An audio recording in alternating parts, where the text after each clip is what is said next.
رابعہ بصری رحمت اللہ علیہ کو دنیا سے گئے ہوئے 1200 سال ہو چکے ہیں، لیکن ان کا نام آج بھی زندہ ہے، رابعہ بصری۔ رابعہ بصری نہ کوئی شہزادی تھی، نہ کوئی ملکہ تھی، نہ کوئی وہ خوبصورت تھی، نہ کوئی خاندانی تھی، بلکہ عورت ہونے کے لحاظ سے ہر عیب اس میں تھا۔ ان کی عادت یہ تھی، وہ روزانہ عشاء کی نماز کے بعد غسل کر کے کپڑے بدل کے اپنے خامن سے پوچھتی آپ کو میری ضرورت ہے؟ اگر وہ کہتے کوئی نہیں ہے تو پھر پوچھتی مجھے اجازت ہے؟ وہ کہتے اجازت ہے تو پھر مصلی پہ کھڑی ہو جاتی اور فجر کی نماز تک مصلی پر کھڑی رہتی تھی۔ ان کا خامن جلدی فوت ہو گیا، جوانی میں ہی بیوہ ہو گئی۔ تو حسن بصری بصرہ کے امام، کیا سارے مسلمانوں کے امام تھے، وہ خود آئے، خود چل کے آئے کہ میں آپ سے شادی کرنا چاہتا ہوں۔ وہ کوئی شادی کا شوق نہیں تھا ان کو، وہ تو اولاد کے قابل نہیں، شکل صرف ان کی نیکی اور ان کا جو اللہ سے تعلق تھا، ان کو یہ لالچ ہوا کہ یہ میری بیوی ہو جائے تو اس کی تو فعل شاید میری بخشش ہو جائے۔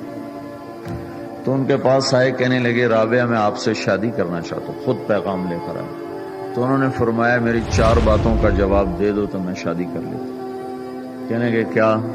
کہ یہ بتاؤ میں جنتی ہوں کہ دوزخی ہوں؟ کہنے لگے یہ تو میں کچھ نہیں کہہ سکتا۔ اچھا یہ بتاؤ جب اللہ تعالیٰ قیامت میں اعمال نامے اڑائے گا، کسی کے سیدھے ہاتھ میں آئے گا، کسی کو الٹے ہاتھ میں آئے گا، میرے سیدھے ہاتھ میں آئے گا کہ الٹے ہاتھ میں؟ کہنے لگے یہ بھی کچھ نہیں بتا سکتا۔ کہنے لگے اچھا یہ بتاؤ جب اللہ نیکیوں کو تولے گا، کسی کی نیکیاں بڑھ جائیں گی، کسی کے گناہ بڑھ جائیں گے، میرے گناہ زیادہ ہوں گے نیکیاں زیادہ ہوں گی؟ کہا یہ بھی نہیں بتا سکتا۔ کہ اچھا یہ بتاؤ جب لوگ پل صراط سے گزریں گے، کوئی پار نکل جائیں گے، کوئی نیچے گر جائیں گے، تو میں پار نکلوں گی کہ دوزخ میں گروں گی؟ کہنے لگے یہ بھی میں نہیں بتا سکتا۔ تو پھر فرمایا اچھا جاؤ مجھے تیاری کرنے دو، مجھے ان 4 باتوں کی تیاری کرنی ہے، میرے پاس شادی کے لیے وقت کوئی نہیں ہے۔ جو اللہ سے دوستی لگا لیتے ہیں اللہ دنیا ان کے لیے مسخر کر دیتے، اللہ دنیا ان کے پاؤں میں ڈال دیتے۔ تو جب ان کا انتقال ہوا، رات کو ان کا انتقال ہوا، تو اپنی خادمہ سے کہا بس 2-4 آدمی بلا کے مجھے جلدی سے دفن کر دو، کسی کو نہ بتاؤ، صبح لوگوں کو بتا دینا، اور مجھے کفن دینا میری وہ اس چادر میں جس میں میں تہجد پڑھا کرتی تھی۔ تو انہوں نے راتوں رات دفن کر کے صبح اعلان کیا، شور مچ گیا، ہائے کیوں بتایا، کیوں نہیں بتایا، کیوں؟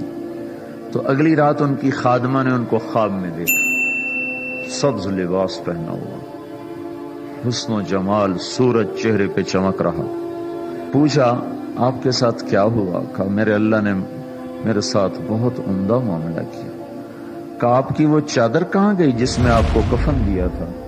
کہا وہ اللہ تعالیٰ نے اتار لی ہے اور مجھے جنت کا جوڑا پہنایا ہے، اور اس چادر کو اللہ نے سنبھال کے رکھا ہے، جب قیامت کے دن میری نیکیوں کو اللہ تولے گا تو اس چادر کو بھی اس میں تولے گا۔ انہوں نے پوچھا منکر نکیر کا کیا ہوا؟ کہا وہ آئے تھے تو انہوں نے مجھ سے کہا من ربکی، تیرا رب کون ہے، تیرا رب کون ہے؟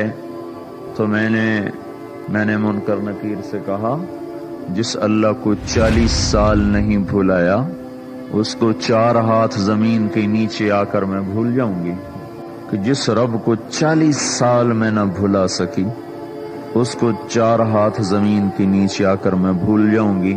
تو منکر نکیر نے کہا اس کا آگے کیا حساب لینا، چلو بھائی واپس چلو۔